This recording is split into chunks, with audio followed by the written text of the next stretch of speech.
pinakamagagaling sa biritan ang nag-showdown sa Big Dome.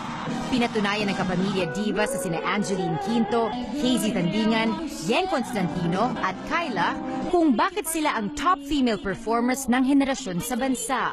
Pati costumes nila, pang world-class diva. Lalo pang pinasaya ang concert ng special guests sina Kay Brosas at Jaya.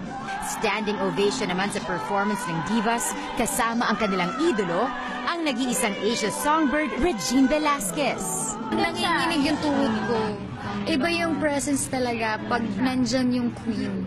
Siya yung nagsimula ng lahat eh. Para sa amin talagang hindi namin alam kung ano itsura ng musicality namin at ng pagkanta namin kung hindi kami na-impluensyahan ng nag-iisang Miss Regine Velasquez. Rehearsals pa lang, umiiyak na ako. Kasi nga, sino ba naman mag-aakala na mangyayari pala yung time na magduduet kami ni Miss Regine? Ang sarap-sarap talaga nakaduet siya. Tsaka, alam mo ba, sa ilang taon nakakasama ko siya linggo-linggo.